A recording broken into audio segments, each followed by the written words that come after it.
Short tutorial po kung paano ko nilagyan ng sign on dollar ang mga videos ko.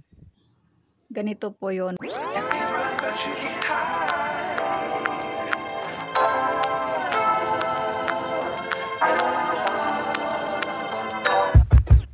Una, punta tayo sa Chrome.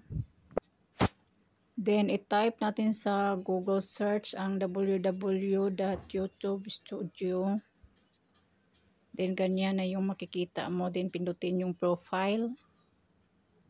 Diyan. Lumabas yung mga videos. Ganyan na yung mga videos pag lumabas. Sa gilid ng videos, may 3 dot. Yan, pindutin. May nakalagay na monetization. Monetization. At saka i-edit. Then, sign on ang monetization. On. Then, save.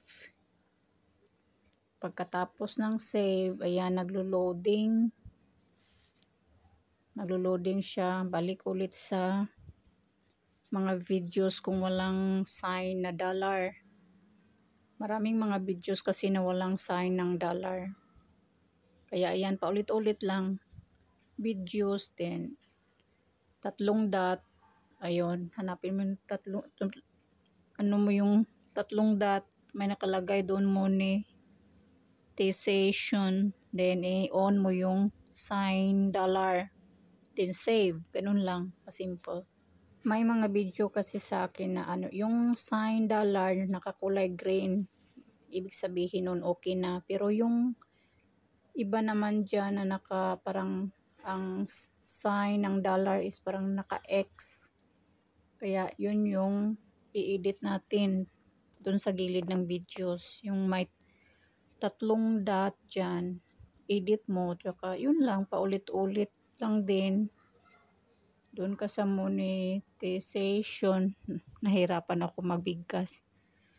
Then, ano lang, turn on mo lang. Kasi nakalagay off. O turn on. Pagkatapos save. Balik ulit.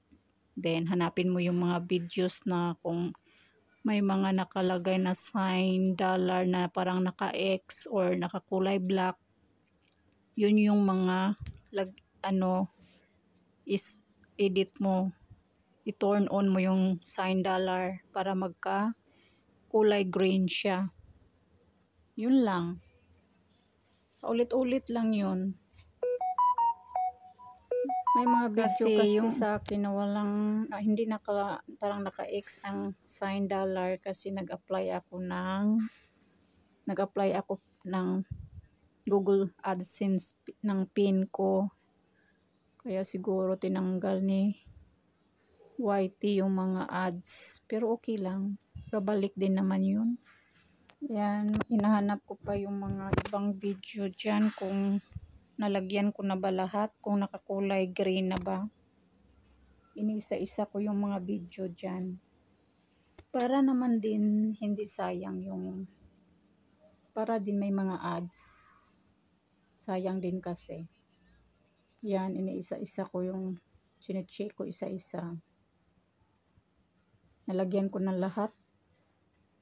Kaya, ano lang, check lang. Check.